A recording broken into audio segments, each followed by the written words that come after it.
Thereafter is a representation of my process of grieving the loss of a lifelong best friend. The introduction's dark musical setting symbolizes my confusion, my disbelief, and a sense of being frozen and empty. The piece continues to embody my uncertainty and numbness as I try to perceive the unbelievable loss, often not being able to accept it as reality, supported by the music's floating quality and the use of a pedal tone. There are several moments of pain and hopelessness conveyed by unsettling harmonies, as well as moments of continuing to live life, healing, and focusing on positive memories, demonstrated by the consonant harmonies. At the same time, there is a sense of guilt, unfairness, and wrongness for living on without her, or being happy when she is not here, which once again leads to emptiness portrayed by longer note values and decreased rhythmic motion.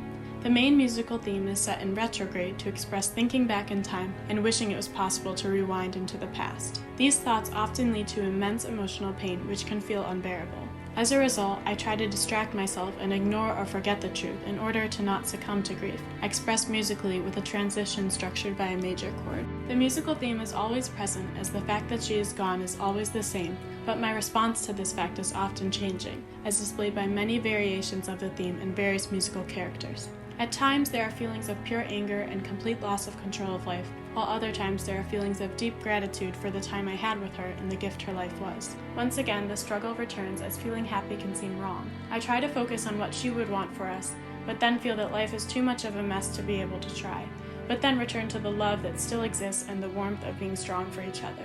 However, I worry that I am just acting and living a lie when I am happy. This back and forth is represented in a musical section that switches between instrument groups and between tonal and twisted atonal harmonies. Sometimes these sentiments become too much that I push them all aside as I cannot think anymore. This process is portrayed by an abrupt transition leading into a new musical mood of a positive facade.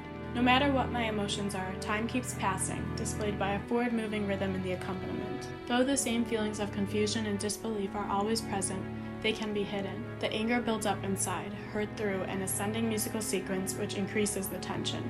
The forceful, stormy climax represents me when I acknowledge the terrible reality and release the intense emotion. The discomforting, descending musical sequence depicts me declining into a depressed, closed-off state. The pain returns, seemingly knocking, symbolized by accented repeating notes, trying to break through the surface after being held inside. But again, distractions come and its presence subsides, so much so that I sometimes feel a false sense of acceptance or peace, heard in the music returning to a gentler mood. However, the music becomes stressful as it is only so long before I realize that I'm lying to myself and cannot avoid reality. I am still empty after time passes, conveyed by a section of sparse rhythm and instrumentation. Feeling alone and missing her, I try to reach out to her, as expressed by the viola and flute's conversation, which represent her and I respectively. There is so much unknown, and though it seems impossible, life continues, as symbolized by a constant flowing rhythm in the counter-melody. The conclusion's sudden arrival depicts being unprepared for the unexpected loss. I am still struggling and often do not know what to feel, but I am trying to reach an acceptance of my unacceptance, exhibited by the lack of an apparent resolution at the end of the piece. The viola and flute are the only instruments remaining at the end because ultimately, our relationship and experiences together are meaningful and influential on who I am.